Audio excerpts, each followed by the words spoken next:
इम्तियाज़ गुल साहब हमारे साथ मौजूद हैं, उनसे बिल्कुल। तवज्जो भी लेते हैं।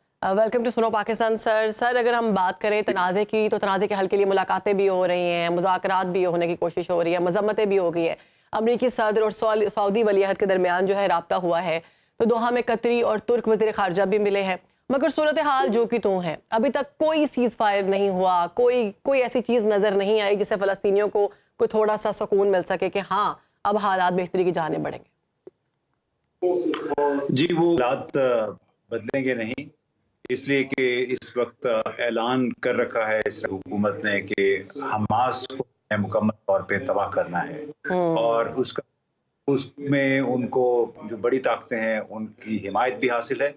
और इससे आप अंदाज़ा लगा लीजिए कि बरतानिया और अमेरिका ने उन तमाम करारदादों की मुखालफत की है जिनमें जंगबंदी का मुतालबा किया गया है। बल्कि बरतानवी हुकूमत ने तो खुद पार्लियामेंट में भी ये कहा है कि हम जंगबंदी नहीं बल्कि सिर्फ गज़ाई इमदाद और जितनी भी ज़रूरियात की अशियाएँ उनकी फराहमी के लिए रास्ता फराहम करने के हामी हैं। तो जिसका ये मतलब है उनको भी बता दिया गया है, टेल अवीव में यानी इस्राएली हुकूमत ने उनको बताया कि हम जब तक गज़ा के जनूबी इलाके पे आप कब्ज़ा नहीं करेंगे जहाँ पे उनका ख्याल है कि ये हमास के लोग उनकी मिलिट्री छुपी हुई है, उस वक्त तक ये इस जंग का खात्मा तो कोई आसार नज़र नहीं आ रहे फ़िलहाल। इम्तियाज़ गुल साहब, अभी आप ये बात कर रहे हैं ग्राउंड इन्वेजन की, और ख़बर भी इससे मुतल्लिक आ रही है कि फ़िलहाल इसराइली फ़ोर्सेस को ग्राउंड इन्वेजन के लिए रोका गया है अमेरिका की जानिब से। और इसके पीछे जो वजह बताई जा रही है बेसिकली वो ये कि वो अपने सिक्योरिटी के लिए जो रीजन में मिज़ल्स हैं उनको मूव करना चाह रहे हैं, ताकि उनका जितना भी अमला है अमरीकी अफवाज का और दीगर जो अमला वहाँ मौजूद है उसको वो महफूज बना सकें। तो सर, क्या लगता है आने वाले दिन मज़ीद कितने मुश्किल होने वाले हैं? ये तो इन मुश्किलात में मुसलसल इजाफा जो ज़मीनी हमला है वो शायद ना करें। बेंजामिन नेतन्याहू ने बार-बार कहा है कि हम उसकी तैयारी हैं, लेकिन उन्हें मालूम है कि अगर ये ज़मीनी हमला हो गया तो उसमें एक तो एक नुकसान होगा, दूसरा इससे खतरा बढ़ जाएगा इस जंग के दूसरे मुल्कों तक फैलने का। उसमें ईरान, शाम भी फिर हैं।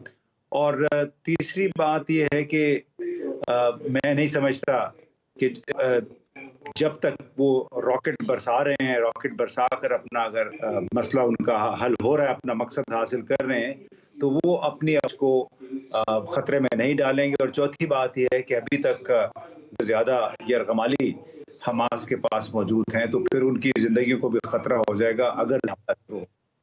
वैसे इम्तियाज़ गुल साहब, अभी यरगमालियों का आपने जिक्र किया है, तो गुज़िश्ता रोज़ी मैं एक बयान पढ़ रहा था, इसराइली एक खबर रसाए इदारे की जानिब से एक बयान था गालिबन, और वो ये कहा गया कि जितने भी कैदी इस वक्त हमास के पास मौजूद हैं उनमें से जो ज़्यादातर हैं वो दीगर ममालिक से उनका ताल्लुक है, उनके पास मल्टीपल नेशनैलिटीज़ हैं। इवन रशिया के कुछ लोग हैं, अमरीका, फ्रांस, बरतानिया, यहाँ से नेशनल्स हैं जिनको किडनैप किया गया है, जिनको अपने पास रखा गया है। तो ये चीज़ अब ज़्यादा तशवीश की बात है कि अगर उनको भी रिलीज़ ना किया गया तो ये ममालिक भी इन्वॉल्व होंगे ज़्यादा। कुछ तो हो गए हैं, मतलब रशिया जैसा मुल्क भी फिर अगेंस्ट हो सकता है।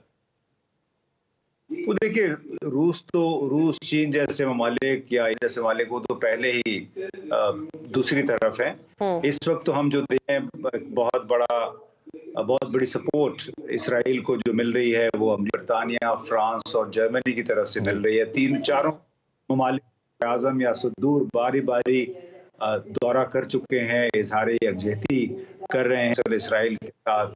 अब ये इसी वजह से उनके अंदर पे भी काफ़ी तनकीद हो रही है, बड़ी शदीद तनकीद हो रही है इन हुकूमतों पे, क्योंकि उनका कहना महज एक वाक़े को 7 अक्टूबर के वाक़े को बुनियाद पे आप किसी भी कोई 2 मिलियन से ज़्यादा लाख लोग हैं उनके खिलाफ ऐलान जंग कर दें, तो ये नाजायज़ बात है। और मैं समझता हूँ पहली मर्तबा है गुज़िश्ता 40-50 बरसों में जब बड़े मगरबी ममालिक में बड़े शद्दो-मत के साथ बड़े खुल के बात, इसराइल एक नस्ल परस्त रियासत है की बुनियाद पे, नस्ली बर्तरी की बुनियाद पर फ़लस्तीनियों को 1948 की जंग में पहली मर्तबा अपने इलाकों से निकाला और उसके बाद यहाँ पे कब्जा किया। अभी ये लग रहा है कि अगर जनूबी इलाके में भी बेंजामिन नेतन्याहू कह चुके हैं कि हमने अभी कुछ अरसे के लिए, महदूद अरसे के लिए इस पे कब्जा करना है, यानी अगर करेंगे तो इसका मतलब है कि वो कब्जा फिर आसानी से छूटेगा नहीं। इम्तियाज़ गुल साहब, उनकी जानिब से तो ये भी कहा गया है कि हम गज़ा को वाइप आउट करना चाहते हैं, और अगर एक तरफ देखें तो ईरान जो है वो मंजर आम पर आया है और वो डट कर खड़ा है, और चीन का भी कुछ ऐसे ही नज़र आ रहा है, लेकिन अभी तक सिर्फ कॉन्फ्रेंसेस तक बात चल रही है। क्या समझते हैं, अगर ईरान और चीन सामने डट कर आ गया, जैसे कि अमरीका सामने आ गया है, तो क्या हम आलमी जंग होती देख रहे हैं? देखिए, हम पहले ही हालत जंग में हैं। इक्तिसादी तौर पे तमाम ममालिक एक दूसरे से बाहम दस्त हैं, लेकिन जिस नौइयत की दूसरी जंग अजीम हुई थी, मैं नहीं समझता कि वैसी जंग हो सकेगी। ये महदूद है, मशरिक़ वुस्ता ये जंग महदूद रहेगी। अमेरिका मौजूद में अगर इस जंग में मुलविस हो गया तो उसको खुद भी बहुत ज़्यादा नुकसान होगा। इस इलाके से 8-9 हज़ार किलोमीटर दूर रह के यहाँ पे अपने मफादात का तहफ़्फ़ुज़ करना बड़ा मुश्किल होगा। पहले यूक्रेन में उसकी तवानाइयाँ सर्फ हो रही हैं, और अब अगर इसराइल में भी ये शामिल हो गए तो उसका मतलब है कि रूस, चीन, ईरान, तुर्की, ये तमाम ममालिक इस खित्ते में फिर इसकी सबसे बड़ी रेजिस्टेंस या सबसे बड़ी मुज़ाहमत उनको इन ममालिक की तरफ से मिलेगी, अमेरिका को और इसराइल। और इससे अमरीकी मफादात या बरतानवी मफादात की किसी से सूरत बरारी नहीं हो सकेगी।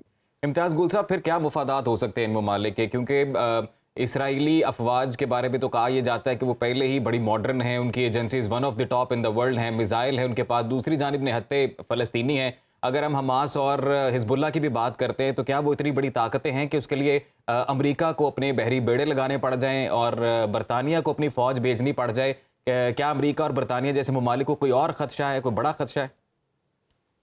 नहीं, वो तो बुनियादी तौर पे इसराइल की हिमायत में इज़हार यकजहती के लिए सारा कुछ कर रहे हैं, दूसरे ममालिक को ये मैसेज देने के लिए कि हम इसराइल के साथ खड़े हैं, गड़बड़ ना करें। लेकिन क्या महज बहरी बेड़ा से इन खतरात को टाला जा सकता है? ये ज़रा मुश्किल है इस वक्त कहना। अच्छा इम्तियाज़ गुल साहब, 2 इसराइली ख़वातीन को हमास की जानिब से रिहा किया गया है इंसानी हकूक़ की बिना पर, और उस वक्त इंसानियत के तौर पर। आगे से उनकी जानिब से जो बयान आया है वो हमने इंट्रो में भी जी। बताया कि उन्होंने बड़ा जाते हुए हाथ मिलाया और शुक्रिया अदा किया। तो पूछा गया कि आप हमास के जो जवान हैं उनका शुक्रिया क्यों अदा करें, तो उन्होंने कहा कि इन्होंने हमारे साथ जो रवैया इख्तियार किया वो बहुत अच्छा था। तो ये जेस्चर बताया गया कि हमास के जो फ़ौजी हैं या जवान हैं उनका जो जेस्चर है वो बहुत अच्छा है। दूसरी जानिब हम देखते हैं कि फ़लस्तीनी बच्चे और ख़वातीन जो अभी ज़िंदा हैं वहाँ पर भूखे प्यासे बिलख रहे हैं और दवाएं नहीं हैं उनके पास इलाज के लिए। तो ये ह्यूमन राइट्स जो हैं वो कहाँ पर सोए हुए हैं, और अगर हम बात करें यूनाइटेड नेशन की तो उसका किरदार कहाँ पर है? अक़वाम मुत्तहिदा उस वक्त तक कुछ भी हैसियत नहीं रखती जब तक सिक्योरिटी काउंसिल के ममालिक उसके साथ ना हो।